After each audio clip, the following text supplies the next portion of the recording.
Hey, what's up, guys? My name is Tyler Holland with Alternative Country Magazine, and today I'm with singer-songwriter Ashley Taylor. Hey, thanks for having me. No problem. So tell us, what have you been up to? A lot of stuff. I've been doing an awful lot of writing this year. Pretty much write almost every single day. Currently, I'm in the studio right now working on my debut EP titled Bakersfield. It will be coming out in 2017. And I'm actually leaving tonight to go ahead and head out on a little run, going up to North Carolina and just kind of playing shows all over the U.S. So, been a busy lady. Oh, that's really cool. What venues are you going to? Well, tomorrow night I'm playing in Greensboro, North Carolina at a place called the Pig Pounder Brewery. I'm told that they have really good food. That's honestly why I booked that show. So, but no, just kind of going all over to, different bars, different restaurants and coffee shops just all over the U.S. And I know I'm playing like 3 different coffee shops in like Johnson City, East Tennessee area later this month. So at this point, just kind of going all around, just having fun, going wherever. That sounds so fun. Yeah. I wish I could go with you. Let's go. So you say that you're a songwriter. When did you start songwriting? I probably wrote my very first song when I was 17. I literally picked up the guitar and I learned 3 chords, and then I was like, hey, I think I can write a song, this is kind of cool. And so I started. The first couple ones definitely were not good, but I worked at it really hard. And, this year has been probably my best year thus far as a songwriter, just coming, with success in it and just having, other artists like record my songs and stuff. I've had 16 cuts this year. So that was awesome. And I just love writing with other artists and kind of getting in the room and being like, oh, this is good for you. Let's do this. It's a lot of fun, a lot of creativity. Yeah. Are you currently in NSAI? I am. I am a proud NSAI member. So they are awesome. Like if someone's watching and they don't know anything about the NSAI, Google them, get a part of it. They're awesome. They're a great resource for songwriters. What is the single off your album?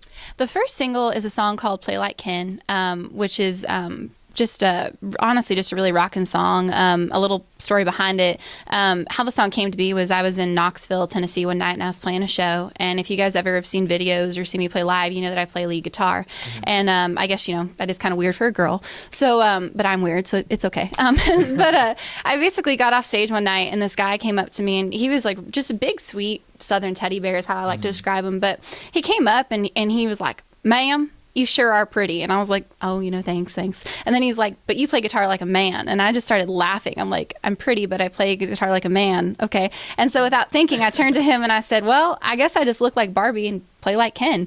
And so I went home that night and as I was driving and I got on my cell phone and wrote the verses to it. Yeah. And then the next day came in with a co-writer and I wrote the chorus, and now it's my first single, and it's getting lots of radio play and doing great things for me. And so I'm grateful, very grateful for that guy, whoever he is, wherever he's at. Thank you. That is so cute. Yeah. Oh my gosh. So what kind of major influences did you have for this album? A lot. Growing up just musically in general, like my mom is like a total rock and roller. And so even our dogs are named after 80s rock people. Like we have Bon Jovi and all that stuff. So I have a lot of rock influence. But on the other hand, my grandmother was the person that introduced me to country music. And so I listened to Loretta Lynn probably on a weekly basis and Dolly Parton. And that definitely influenced me a lot just musically, just those mixtures of like country and rock. So I would say this album, Brandy Clark, Casey Musgraves are like my heroes, and they definitely influenced me a lot, like songwriting wise.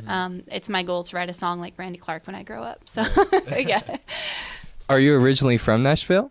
No, I am not. I am actually from Bakersfield, California. So that's a cool little town.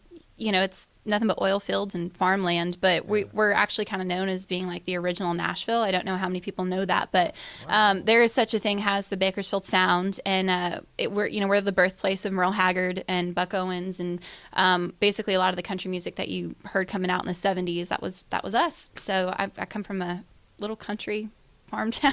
Yeah, it works. So how did you find your way down to Nashville? It's a fun story. I literally, I went to audio school for starters. Mm-hmm. And so I actually went to music school and I did that. And I was working in a recording studio down in Bakersfield. And then about 3 months after I graduated, the studio actually ended up going out of business. And so it was really sad because it was like, I was like, lost my job. And then 2, it was like, I kind of realized that being an audio engineer wasn't something that I wanted to do. It wasn't creative enough for me. I didn't really enjoy it. And so I was like, I think I'm going to write songs. I think that's what I'm going to do. Right. So I basically just started writing a lot and like just reaching out to people here in Nashville, just trying to meet people and figure it out. And one day, a writer by the name of Clay Mills here in town, he wrote like Beautiful Mess for Diamond Rio and Don't Think I Don't Think About It, Darius Rucker. They were starting this company called Songtown, which is just another great resource for songwriters. And they offered for me to come down and just kind of be their intern. And so literally when that happened, I literally quit my day job. I literally sold everything that I owned. I bought a plane ticket and I came out here with no job, no nothing, nada. And that was a year ago. So it's great to just take chances. Yeah. I mean, like, and if you know me, like, personally, you know that I'm very, like, I have to plan everything out. Like, I'm super type A. Like, it's not even funny. But with this, like, it was definitely the most reckless, craziest thing I've ever done, but it clearly paid off really well. And I would go back and do it again, like, in a heartbeat. Most definitely. We're so glad that you're here. I'm really glad that you got that experience with engineering too, because that's going to become very handy later on in life. Even now, just while like I'm recording my EP and stuff, I can't tell you how many times a day it's great because I know what's happening. Right. And not only that, but it's like I can do a lot of the work myself and be like, you get more of a say. Yeah, exactly. Because I always think as an artist or as a songwriter, especially when you're an independent artist songwriter, you have to have a lot of hats on and get yourself in as many things as possible. And so to me, it's like I don't feel like that education was a waste because I still use it every single day. Exactly. So yeah, it works. What was the name of the school that you attended?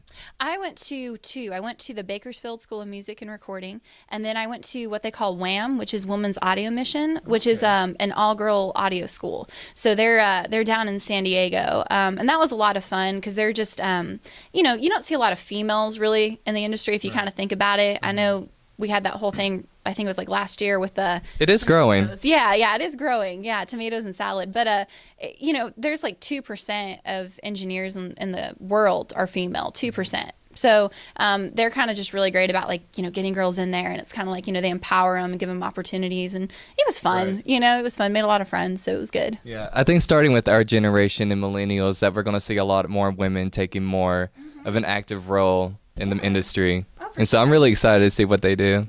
Yeah, it's gonna be awesome. Well, thank you so much for coming in, Ashley. It was a pleasure meeting you today.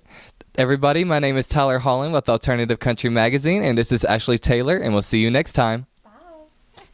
Hey y'all, Ashley Taylor here with Alternative Country Magazine. Be sure to follow me on social media so we can stay in touch. It's Facebook at Ashley Taylor Music, Instagram Ashley Taylor Official, and you can find links to all my other social media on www.ashleytaylormusic.com. Thanks.